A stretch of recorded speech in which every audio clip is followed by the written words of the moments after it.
ese histórico Venezuela. Trabajo arriesgó su vida.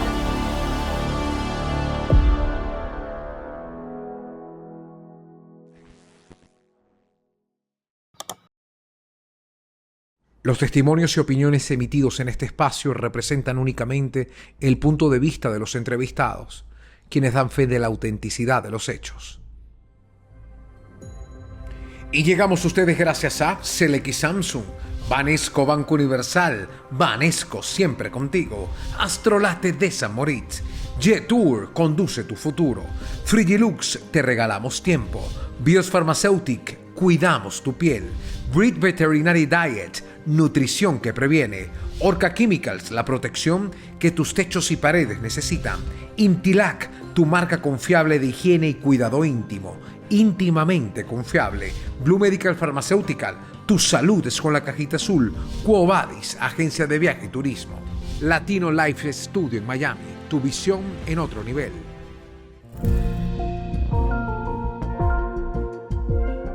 Hay voces que no solo informan, sino que definen la rutina de un país entero.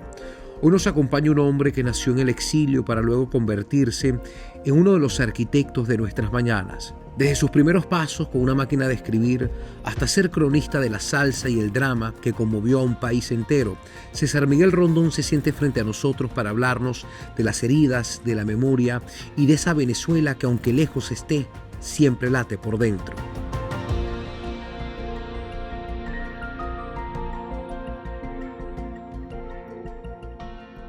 Querido César, gracias por este tiempo, gracias por darnos la oportunidad de profundizar un poco sobre las emociones que implica el país, tu trayectoria y por supuesto darte la bienvenida a esta conversación. Gracias por aceptarla. No, gracias a ti por invitarme, Luis. Yo quisiera primeramente arrancar con la relación que tienes con Venezuela. ¿Es más biográfica, es más moral o resulta ser más emocional? Quizá una mezcla de los tres, porque uno no deja de ser venezolano porque esté lejos, ¿no? Y más que uno no salió a voluntad, de forma tal de que tú saliste dejando tras de ti una estela de cosas muy venezolanas. Eso supone una relación muy emotiva, muy emocional, evidentemente. Todo lo que yo he hecho en mi vida es en función de Venezuela, de manera tal de que hay una relación, sí, siempre biográfica, ¿no? Mira, la relación es una relación accidentada, la relación que se puede dar desde la distancia, pero no es algo exclusivo, es la relación que tenemos todos los venezolanos hoy por hoy. Estamos hablando de que todo venezolano tiene a alguien fuera, si estás adentro y si estás afuera tienes a alguien adentro. Todo venezolano está de alguna manera roto, partido, ¿no? Algo se ha desmembrado de alguna forma. Y es el signo de los tiempos, ¿no? Yo, por ejemplo, que tengo una prole larga, que tengo 5 hijos con nietos, yo hubiese deseado muchísimo a estas alturas de la vida poder tener almuerzos dominicales en la casa, a donde fueran todos mis hijos políticos, mis nietos. No, ¿cómo voy a hacerlo si la última vez que los pude tener a mis 5 hijos juntos, que no a todos los nietos, fue hace un año por la boda de mi hija menor? Pero solo un evento extraordinario pudo hacer que yo tuviese a mis 5 hijos a la vez, porque del resto están unos, pero no están los otros. Y así vamos, pero creo que es el signo de los tiempos, ¿no? Es la Venezuela que nos tocó vivir, una Venezuela, digamos, desmembrada, ¿no? Usted siempre ha dicho en varias oportunidades que el país se lleva por dentro. ¿Cómo se construye ese país que ya no es solo geografía, sino también es memoria? Es presencia, es memoria y es presencia, es presente siempre. El país va contigo porque es una manera, un antídoto de no ser extranjero, ¿eh? Atención con esto, Luis, porque cuando tú sales de tu país, inmediatamente pasas a ser un extranjero. La condición de extranjero, de forastero, es una sensación muy extraña, porque es enfrentarte todos los días a no pertenecer, ¿ok? Y si el país va contigo es una manera de aferrarte a algún tipo de pertenencia, es aferrarte a eso, es tener eso.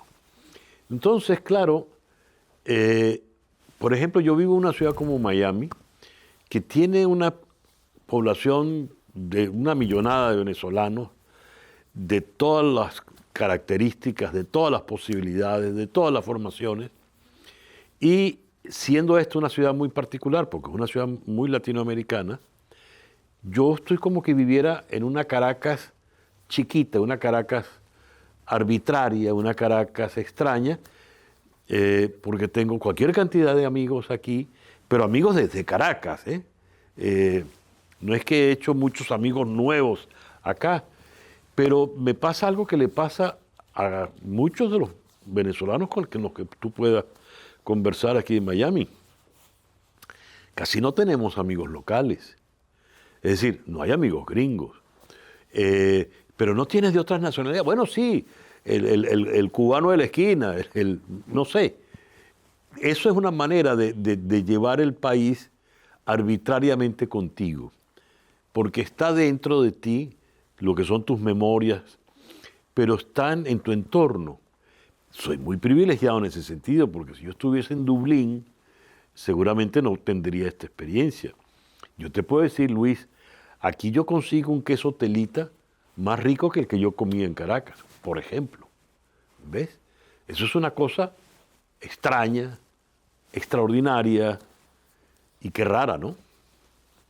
Continuando un poco con las reflexiones que ha dejado el exilio, es una palabra que a usted no se le hace extraño porque usted nació en México también. Sí. ¿La venezolanidad viene de dónde?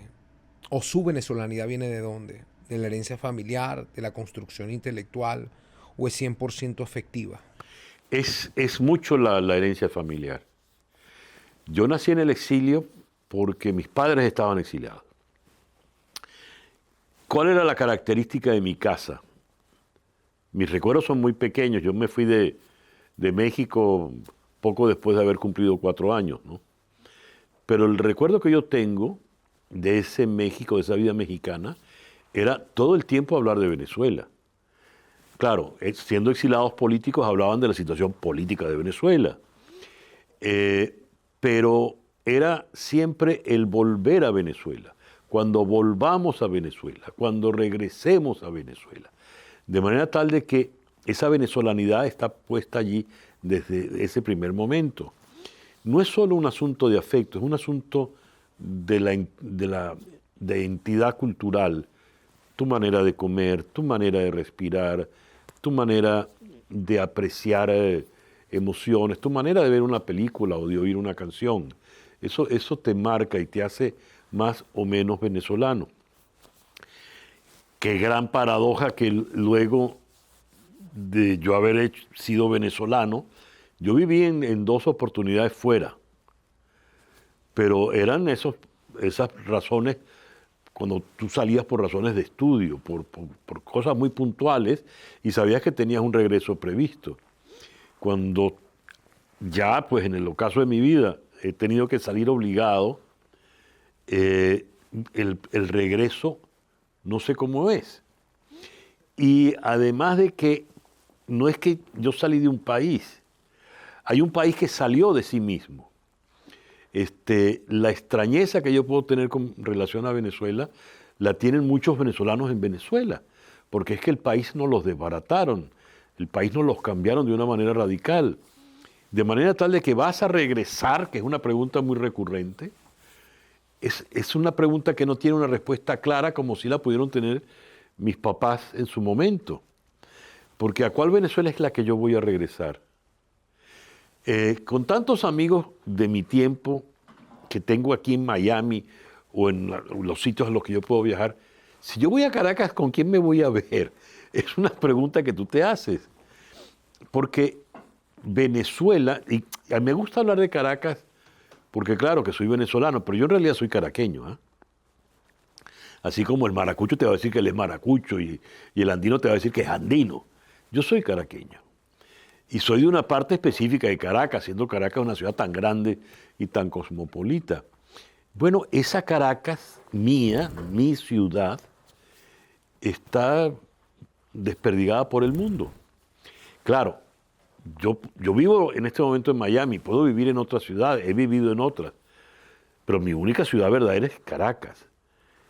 Fuera de Caracas yo soy un extranjero, como soy un extranjero en Maracaibo, como puedo ser un extranjero en Mérida. Pero esa ciudad es la que no sé a dónde está, ¿no? Allí es donde está la venezolanidad, la caraqueñidad, ya que me estaba tocando el tema de la identidad, ¿no? Usted dice que es caraqueño, pero usted conecta con todos los venezolanos. Yo quisiera preguntarle qué le ha dado más herramientas para entender a la venezolanidad, el periodismo, la cultura o la telenovela. No, la cultura popular definitivamente. Lo que sea la cultura popular, esa gran entidad, es lo que se desparrama o se ha desparramado en mi vida sobre los diversos oficios que he podido ejercer. Vengo de una familia que era absolutamente gregaria, muy abierta. Mi mamá era la mayor de 6 hermanos. Y ella ejercía una figura totémica, ¿ok? De manera tal de que la casa nuestra, que era una casa grande, era la casa de toda la familia, a donde iban a consultarle a mi mamá desde pleitos conyugales de mis tías, hasta deudas, hasta enfermedades, XX. ¿Qué suponía eso?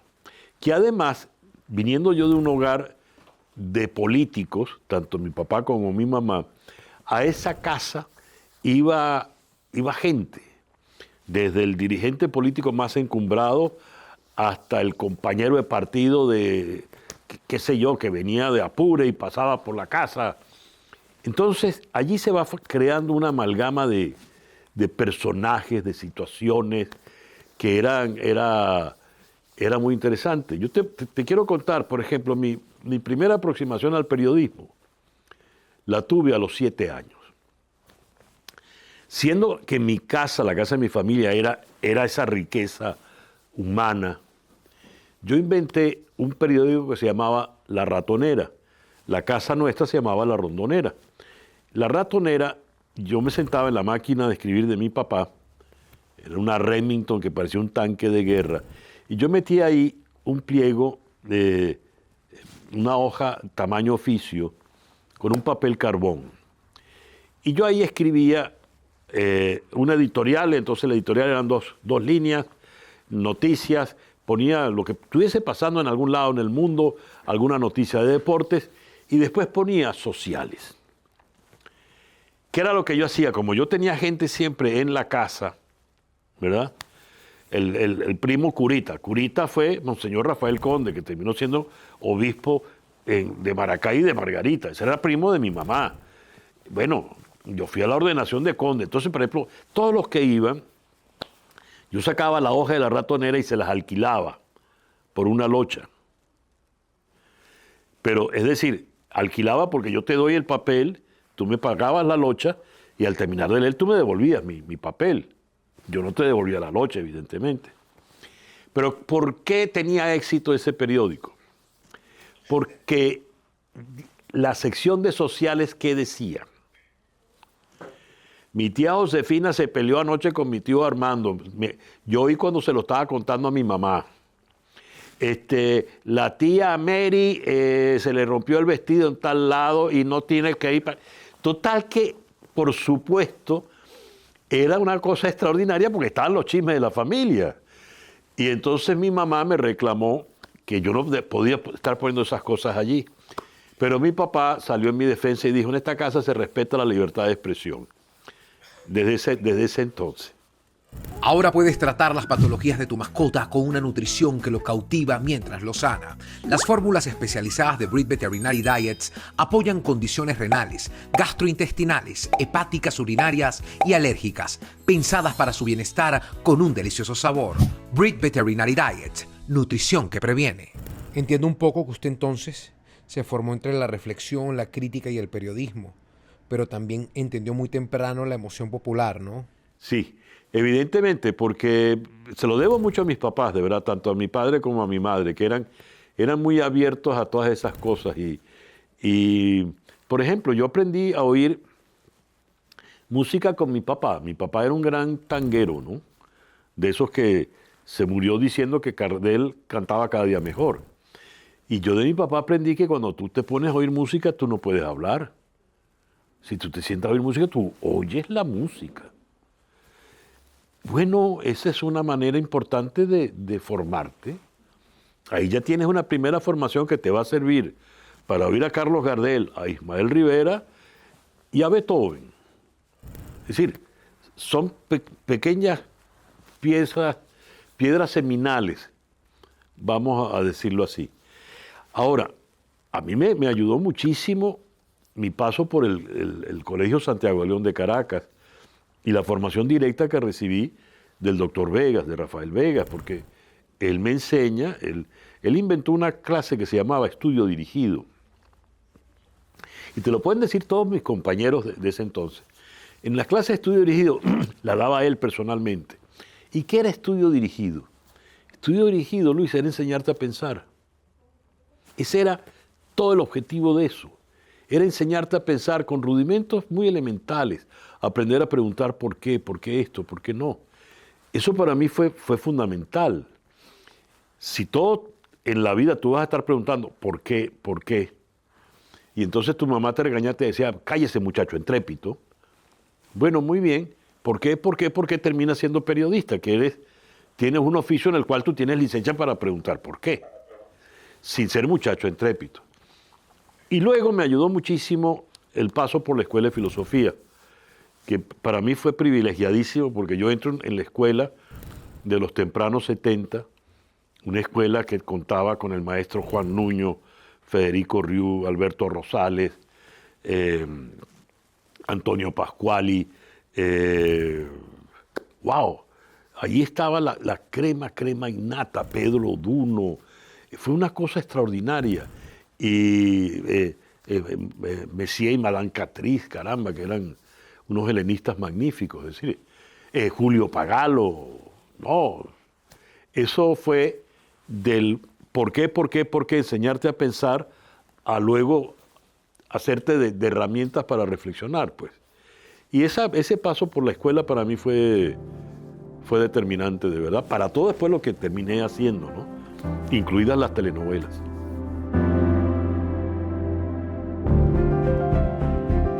Detrás de cada éxito hay una historia de mucha intuición. César Miguel nos revela cómo transformó la televisión venezolana dándole vida a personajes que hoy son parte de nuestra identidad, desde la irreverencia de Ligia Elena hasta la elegancia de las Amazonas. Pero ¿qué hay detrás de ese hombre que nos enseñó a ver nuestra propia idiosincrasia a través del televisor?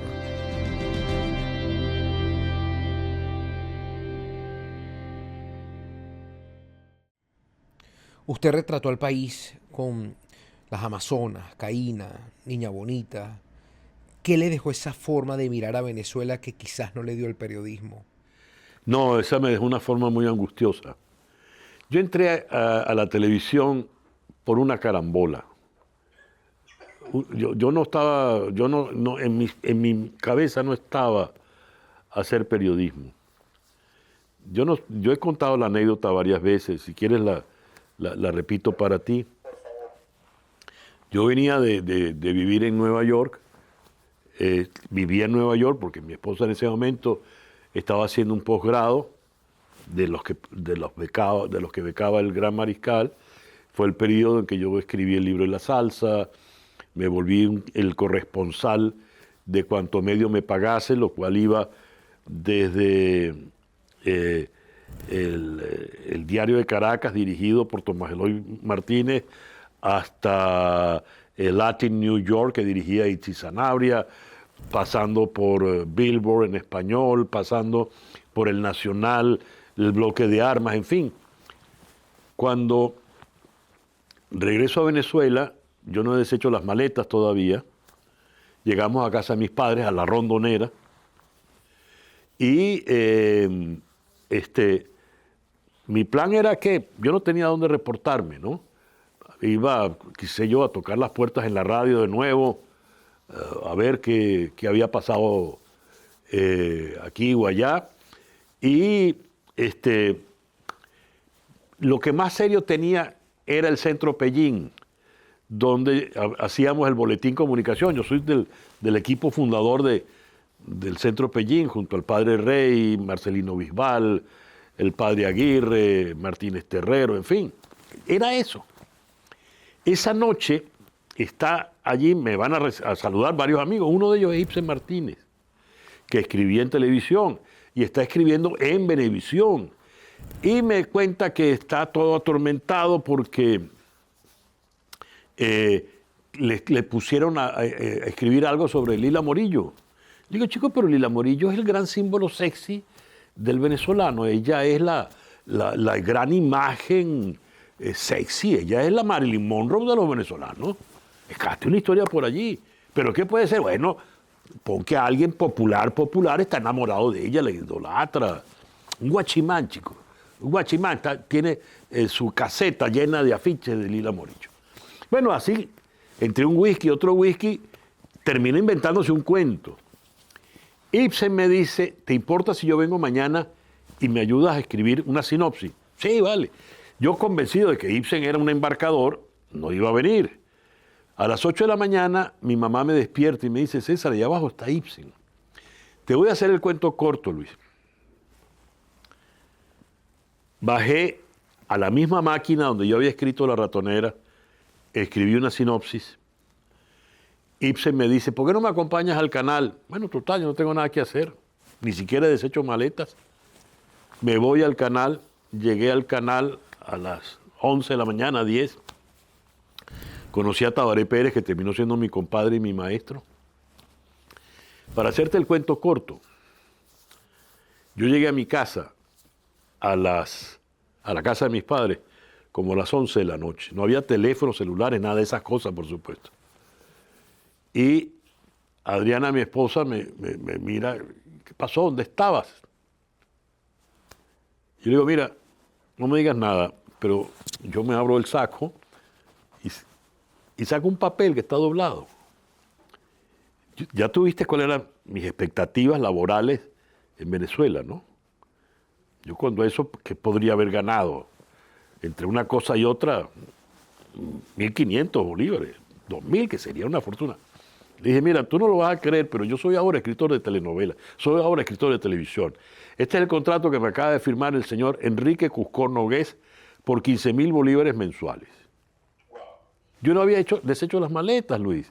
Así fue como yo entré en el mundo de la televisión, una cosa loca. Y de ahí en adelante, cada historia que escribía era una aventura, ¿no? Aventura que me dejó muchos placeres, muchas satisfacciones. Pude levantar una familia grande, numerosa, pude brindarle lo mejor a mis hijos, pero me brindó cualquier cantidad de sustos y angustias. Todas, todas. Astrolates de San Moritz. Delicioso cereal inflado, crujiente cubierto de chocolate. El sabor de otra galaxia. Somos la protección que tus espacios necesitan. Somos Orca Química. Yo no sé si usted está consciente de lo que voy a plantearle. En casos como Alba Roberts, Hilda Carrero, Hilda Brahms, Rudy Rodríguez, sus trayectorias están asociadas a personajes de su universo dramático. Yo quisiera preguntarle cuál es la fórmula del éxito en las protagonistas con César Miguel Rondón. No había fórmula, había susto. La primera, Ligia Elena. Tabaré me dice, me decía, carajito, yo en ese momento lo que tengo son 27 años. Vamos a hacer una historia juvenil. Yo no tengo referencia de cómo se hacen las historias en ese momento. Entonces, yo lo hago al revés, por absoluta ignorancia. Yo tengo a un en lugar de tener a la niña pobre, ingenua, que es víctima del niño rico, yo lo que hago es que pongo una niña rica que se enamora de un muchacho pobre, ingenuo, que hizo un curso de telefonía para reparar teléfonos. Entonces, poco a poco empiezo yo a armar ese cuento por allí y hago algo que tampoco se hace, que es que él tiene una relación estrecha con su papá, que no le llama papá, le llama Pancholón, porque la madre no existe, y tienen un código de vida muy peculiar el padre y el hijo. Viven en una pieza en San Agustín, en la avenida San Martín, donde no pueden entrar mujeres, por ejemplo. Un código extraño de ellos. Y la historia arranca cuando Nacho Gamboa, el hijo de Pancholón, como hizo un curso de teléfono, va a reparar los teléfonos en la casa de la niña Ligia Elena, que era donde Pancholón era chofer. Y bueno, cuando salen de allí había una alameda preciosa por la que caminaban y Nacho va con su braga, su caja de herramientas, y al lado va Pancholón, pues con su traje de chofer y su cachucha. Le dice, Pancholón, me enamoré. Sí, qué bueno. ¿De quién te enamoraste? De la niña Ligia Elena. Entonces Pancholón monta en cólera, se quita la cachucha y empieza a caerle a cachuchazo, pero muchacho bruto, tanta muchacha que hay en el mundo, tú te vas a enamorar de la niña Ligia Elena, tú lo que quieres es que yo pierda el trabajo. Tabaré Pérez me dice, mira carajito, a los protagonistas nadie le cae a golpes y menos a cachuchazo. Así fue como yo arranqué. Ahora, ¿cómo entra Alba Roversi? Alba Roversi era la que estaba puesta allí, con Guillermo Dávila. Entonces, hay cosas maravillosas. El cifrino en la vida real era Guillermo, no Alba. Alba es de Puerto La Cruz. La famosa escena cuando van a hacer el amor, que además las irreverencias que ellos hicieron, las osadías que ellos hicieron fueron tremendas. Ella estaba comprometida para casarse, era virgen y pierde la virginidad en la playa con mi estimado Nacho Gamboa.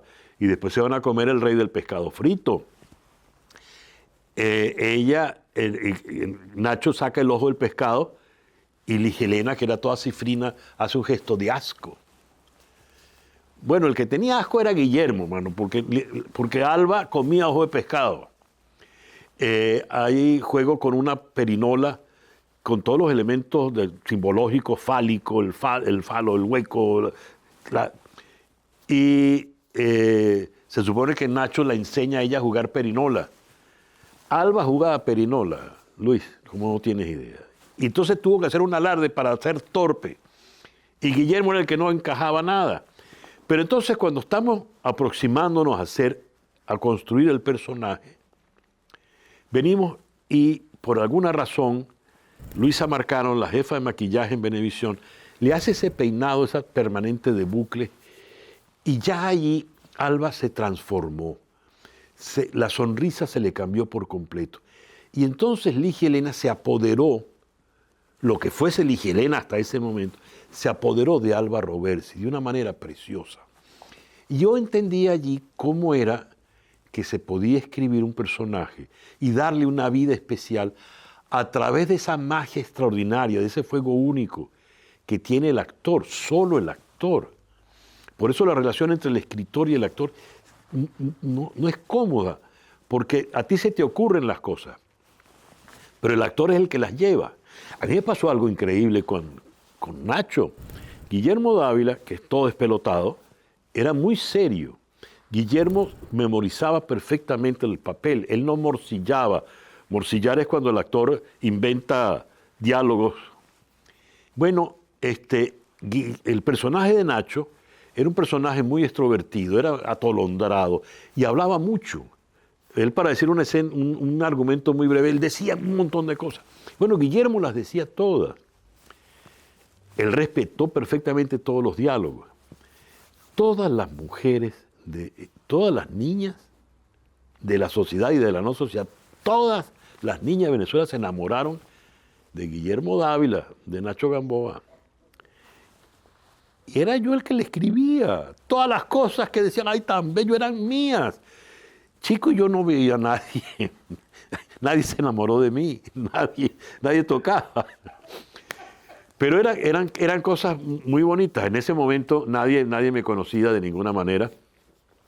Y una vez en un supermercado, en el CADA de la Florida, recuerdo clarito en la caja, una señora está conversando con la cajera del capítulo de anoche. Y yo decía, oye, qué cosa tan maravillosa, ¿no? Y dieron ahí una serie de ideas que inmediatamente después yo fui y las puse.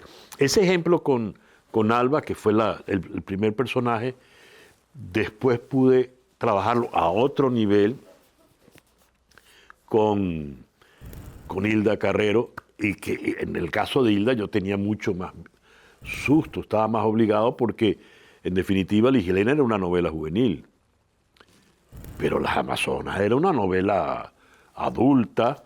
Además ¿qué me dicen? Le vamos a dar la pareja de éxito de Delia Fiallo, Gloop, Eduardo Serrano y Hilda Carrero. Pero Hilda fue también una mujer maravillosa. Y en esa época no había divismo, no había nada. Hilda era tan sencilla, tan... Bueno, cuando deciste que las actrices y los actores no tenían asistentes, Hilda se llevaba sus propios vestidos y tomaba notas del récord para que pudiera ayudar a los demás. Bueno, y así te puedo seguir contando. Ya en el caso de Rudy sí fue completamente distinto. Ahí sí fue ya ahí había corrido un poquito más y el personaje de Niña Bonita sí fue mucho más definido hasta llegar a esa cosa extraordinaria que fue Maniña Yerichana por pura casualidad. En el caso de Hilda Abrahams fue extraordinario porque, oye, habíamos empezado a grabar. En esa novela yo era el vicepresidente de producción, es decir, yo era el productor, el escritor, tenía una responsabilidad seria. Empezamos a grabar y todavía no teníamos a Maniña Yerichana porque habíamos concebido una actriz, habíamos procurado una actriz y cuando se fue a firmar el contrato con la actriz no hubo acuerdo económico con ella y el canal me dijo, mira, no se puede. Total que seguíamos grabando. Y una tarde, ya eran las 7, 8 de la noche en la oficina, Aide, mi asistente, está viendo una revista de farándula y yo veo, muy atormentado porque pasaban los días, me sirve un whisky y tal, y veo unas fotos preciosas de Hilda. Pero Hilda era Marilyn Monroe, Hilda era rubia, muy New York. Y yo le digo, Aide, llámate a Hilda a ver si puede venir mañana. Mañana, son las 8 de la noche. Sí, llámala a ver, a lo mejor no está haciendo nada. Dicho y hecho, se apareció al día siguiente Hilda en el canal. Fui de nuevo con Luisa Marcano. Y entonces le empiezo a echar más o menos el cuento a Hilda. Le ponemos una peluca, inventamos una cosa, unos trapos y tal. ¡Wow, Luis! En media hora había nacido Maniña Yerichana. Y el resto después fue ella apoderarse de ese personaje que empezaba a manar, a exigir. Era muy bonito.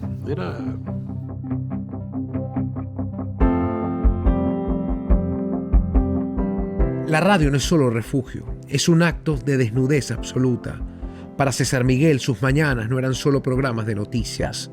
Hoy, desde un nuevo exilio que se siente como una repetición del destino, nos confiesa el dolor del silencio impuesto y la libertad de seguir hablando, aunque el azul del cielo ya no sea el de su amada Caracas.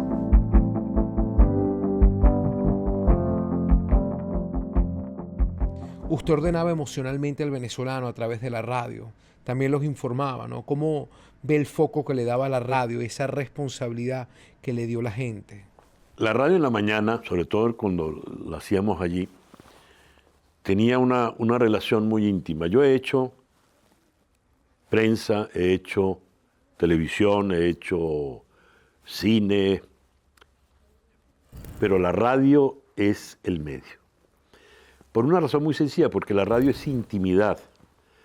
La radio siempre, el oyente siempre te oye en primera persona. La televisión es colectiva. Se sienta un grupo y lo comentan entre todos los que están viendo. La radio se oye en primera persona, así lo estés oyendo con otras. Y la radio es tan íntima y tan personal que el que te está oyendo siente que tú solo le estás hablando a él o a ella. Yo hacía la radio de la mañana. Yo despertaba al país a las 6 de la mañana. El ser humano es extraordinariamente rutinario. En 100 años de soledad hay un momento en que la vieja Úrsula se queda ciega y solo 2 años después es que se dan cuenta que la vieja estaba ciega porque ella descubrió que la familia hacía todas las mañanas las mismas cosas, los mismos movimientos, y entonces ella sabía cómo moverse a su vez. La gente en las mañanas es rutinaria, o era en ese momento. Y yo tuve el privilegio, me dieron ese privilegio, de que yo entrase a formar parte de sus rutinas. Entonces, ¿qué tipo de cosas oía yo? Cuando tú estás leyendo las internacionales, yo me estoy afeitando. Cuando tú recibes al médico, yo estoy dejando a los muchachos en la escuela. Si tú estás recibiendo al médico y yo no he dejado a los muchachos en la escuela, estoy retrasado. Cuando tú haces tal comentario, entonces, ¿qué significó eso cuando lo descubrí? Que yo tenía que hacer un programa que fuese innovando, que fuese cambiando, pero que respetase estructuras que no quebrantasen la rutina de la gente. Y entonces yo iba con la gente y la gente llegaba a conocerte tanto que sabían cuando yo estaba molesto, cuando yo estaba disgustado, por la manera en que yo hablaba. Y yo no sabía que la gente se estaba dando cuenta de eso. Y fue una noción de familia preciosa. No tienes idea, todavía me agarran. Claro, ya lo que veo son mucha gente que me dice, usted siempre me llevaba al colegio. Y mi hija María Antonieta, la menor, una vez escribió algo muy bello que dijo, mi papá nunca me llevó a la escuela, porque él estaba llevando a todos los niños de Venezuela a la escuela. Entonces es muy lindo porque yo formé parte de la familia venezolana y de la familia en la mañana. Tú en la mañana, Luis, eres un ser distinto al mediodía y eres completamente distinto al Luis Olavarrieta de la tarde. El Luis Olavarrieta de la mañana se está abriendo a un mundo, se está cargando unas pilas peculiares con el sol, con las expectativas del nuevo día, con qué me va a pasar hoy, qué lograré hoy, qué perderé hoy, qué sufriré hoy, qué alegría tendré hoy. Ese ser humano, ese Olavarrieta de la mañana que se está cargando, era el que me oía, era el que yo le hablaba. Y le hablaba del acontecer del país, del acontecer del mundo, en momentos donde, oye, las esperanzas empezaban a achicarse, en momentos donde empezamos a coger golpes fuertes. Y eso creó una hermandad, eso creó de verdad una hermandad. Para mí, hacer radio en la mañana, oye, me emociono cuando lo digo, nunca me había pasado, pero ha sido una de las cosas más hermosas que me han tocado. Así lo sentimos, es un sentimiento tuyo, es un sentimiento general. Es difícil dejar testigo cuando uno ha escuchado tantos años su voz, ¿no? y lo que representa. Y hablando de voz, yo quisiera preguntarle, ¿qué distingue una voz confiable a una voz que es simplemente famosa? La voz te desnuda más que cualquier otra parte de tu actividad humana. Tú en la televisión te ponen maquillaje, te sientas de una manera, te visten así, guasao, y puedes pasar perfectamente disfrazado Luis Olavarrieta. Yo no llego a saber quién es Luis Olavarrieta. Yo te oigo por la radio o solo oigo tu voz. Y esa voz te dice, te desnuda de una manera impresionante. ¿Qué supone eso, Luis? Que tú tienes que ser muy honesto.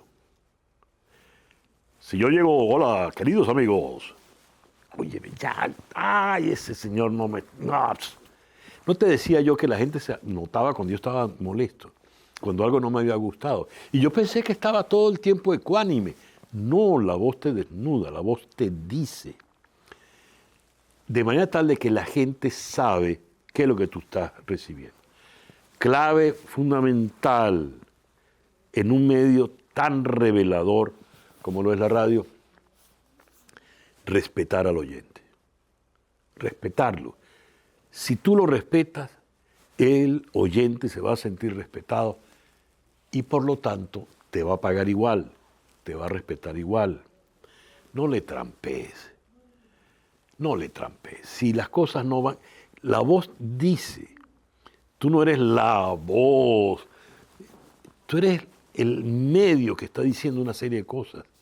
Y la voz supone eso, supone calidad, calidez, sinceridad. Mira, pasan cualquier cantidad de cosas. Pero respetar al oyente y serle honesto, hasta cuando estés molesto. ¿Cuál ha sido la mayor tristeza de César Miguel Rondón? Que lo manden a callar, que le diga que no puede o que intenten normalizar el silencio. Cuando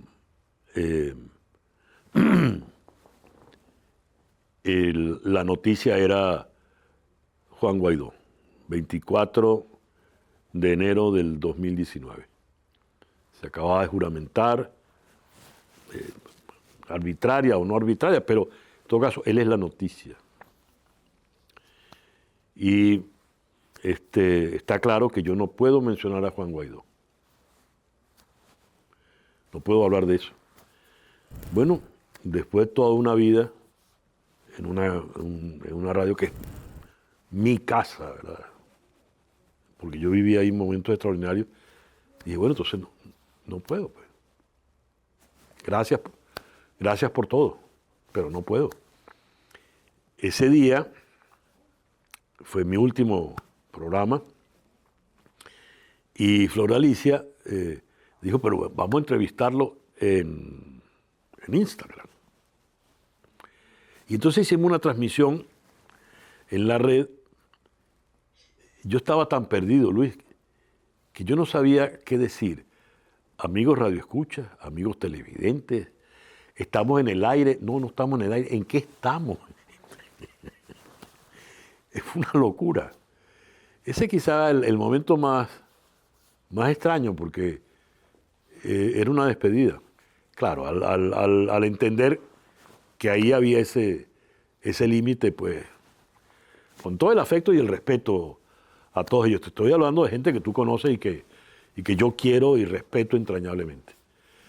Pero sí, era evidente que era la despedida. Se iba el tren, el último tren estaba partiendo en ese momento a esa hora de la mañana. Volvamos al exilio. El exilio a una persona como usted le vuelve más libre, más nostálgico, o lo hace más venezolano. No tengo la menor idea. No tengo la menor idea. Decían los griegos que el destino es el carácter, ¿no? ¿Será que mi carácter sea esto? Hace mucho tiempo una astróloga gringa en Caracas, madre de un gran músico venezolano, me hizo una carta astral hace muchos años. Y me dijo, usted va a tener mucho éxito en el extranjero. Yo me vi en Hollywood, Luis. Claro, después ella reflexionó y dijo, si usted nació en México, el extranjero suyo es Caracas. Y qué curioso que astrológicamente entonces mi extranjero es mi país. Mi ciudad extranjera es mi ciudad, mi Caracas. No sé a qué obedece eso. Me gustaría vivir unos cuantos años más para entenderlo. Una de las cosas que uno aprende rápido es que no puede caer en la trampa de la nostalgia. La nostalgia es una trampa. Esa añoranza de las mejores playas, de la mejor tal, del aire de Caracas, del azul. No. Eso no existe. ¿Sí? La mejor playa es esa que tengo yo ahora por la que puedo caminar. El mejor aire es este que estoy respirando ahora. Así no sea el mejor. De manera tal de que eso es lo primero que hay que eliminar. ¿El exilio me hace más libre? Profesionalmente sí, evidentemente. Yo he podido seguir haciendo programas, podcasts, X, diciendo todo lo que no puedo decir en Venezuela. En ese sentido, evidentemente, me he hecho mucho más libre, ¿no? Claro, qué rico sería poder seguir diciendo las cosas que es dicho allá en ese sitio que tiene el azul más bonito, el aire más limpio y las playas más bellas. Pero así es la vida, ¿no? No puedo vivir en una queja, ¿no? Yo no puedo lamentarme de lo que no tengo, no puedo, porque eso es lo que tengo y así va muy bien. Yo aprendí cuando me preguntan, ¿cómo amaneció hoy? Le digo, amanecí, man. Ya eso es suficiente, ya eso es ganancia. Usted que siempre ha tenido el olfato tan atinado, el olfato periodístico, ¿qué siente que viene para el país? Honestamente no lo sé, porque a mis años tú no te quieres cargar de ilusiones. A mis años tú tratas de tener los pies sobre la tierra todo el tiempo. Y teniendo los pies sobre la tierra todo el tiempo no ves claramente lo que pueda venir. Hay muchas zonas oscuras, ¿vale? Estamos caminando entre arbustos muy espinosos. Hay mucha piedra en el camino. Hay vericuetos que no sé cómo son. Y uno desea que de verdad pueda venir. A mí me admira la fe y la confianza con que María Corina Machado y su gente avanzan. Yo lo admiro profundamente, admiro todo ese baño de optimismo que despiertan en los venezolanos, lo admiro profundamente. Pero después de lo vivido, yo ante eso me aproximo con cierta cautela, ¿no? Cautela porque no estoy seguro de las cosas que vayan a venirse dando, ¿no? Y es caminar, te decía la metáfora del bosque espinoso, empedrado, pero también es caminar sobre una cornisa, ¿no? Y abajo está un asfalto muy cruel, muy, muy duro. Señor César, con los años uno defiende más el oficio o la serenidad. Es que no sé, porque el oficio es distinto a la serenidad. Yo tengo fama de ser calmado, no lo soy. No lo soy. Es un esfuerzo inmenso tratar de mantenerme, como decía el viejo son, yo me mantuve sereno el rato que estuve allí. Yo he tratado de mantenerme sereno a lo largo de la vida. No siempre lo he logrado, ¿no? Pero el oficio es lo que yo soy. Yo soy este individuo preguntón, ¿no? Yo tenía un espacio en Unión Radio Noticias, una entrevista que hacía en las tardes, y la manera que yo tenía de promocionarlo, como la entrevista no era en vivo, era grabada, decía, bueno, adelanto alguna de las respuestas. Yo, el eslogan para promocionar decía, yo solo hago las preguntas. Bueno, eso es lo que yo he hecho en la vida, preguntas. Sigo siendo el mismo niñito del Santiago León. ¿Por qué? ¿Por qué? ¿Y por qué no? Si retornar a Venezuela fuera una opción, ¿qué le gustaría hacer? ¿Qué es lo primero que le gustaría hacer? ¿Cómo amanecen hoy? Sería bueno. Sería bueno, y volver a decir, el azar del señor portero determina que tal periódico hoy esté aquí, y sería precioso poder leer que la noticia tal es que se ha inaugurado un hospital en tal lado, en Mengano y fulano. Hay cosas buenas. Poder volver con la gente. El venezolano es un ser maravilloso, e inagotable. Mi última pregunta tiene que ver cuál es el mensaje a la gente que siempre lo ha acompañado, la gente que lo va a volver a encontrar en esta entrevista o la gente que lo sigue a través de sus redes sociales. ¿Cuál es el mensaje? El mensaje se lo voy a robar a Trino Mora. Trino cantaba una cosa que decía, sé tú mismo contigo mismo. Parecía un poco redundante, pero es verdad, así. Sé tú. Pero yo, entre los programas de radio, tantos que he hecho, hubo uno que fue maravilloso, que hice con dos seres entrañables. hermanos que me regaló la vida, que ya no los tengo, Napoleón Graciani e Iván Locher. Era un programa que se llamaba La Flor en el Ojal. Un programa estridente, irreverente como él solo. Y un día aparece yo decía, ese programa lo oían religiosamente, salía los sábados a las 8 de la noche y lo oían religiosamente nuestras mamás. Creo que más nadie. Y un día un periodista descubre el programa y nos hace una entrevista, ¿no? Y pregunta eso, ¿y cuál es el mensaje? A lo cual Iván, con aquella manera que él tenía, decía, no, esto no tiene mensaje. Esto lo que tiene es un recado. ¿Y cuál es el recado? Lo estamos buscando. Yo no tengo mensaje, Luis. Yo tengo es gratitud.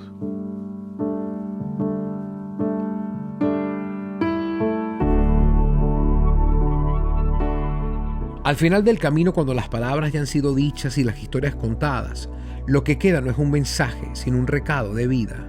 César Miguel Rondón no nos habla desde la certeza, sino desde la cautela y la profundidad de la gratitud por haber formado parte de muchas familias.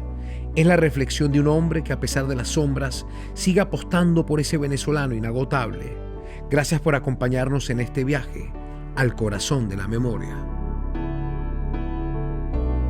Y llegamos a ustedes gracias a Selex Samsung, Banesco Banco Universal, Banesco siempre contigo, Astrolate de San Moritz, Jetour conduce tu futuro, Frigilux te regalamos tiempo, Bios Pharmaceutic cuidamos tu piel, Breed Veterinary Diet nutrición que previene, Orca Chemicals la protección que tus techos y paredes necesitan, Intilac tu marca confiable de higiene y cuidado íntimo, íntimamente confiable, Blue Medical Pharmaceutical tu salud es con la cajita azul, Quo Vadis agencia de viaje y turismo, Latino Life Studio en Miami tu visión en otro nivel.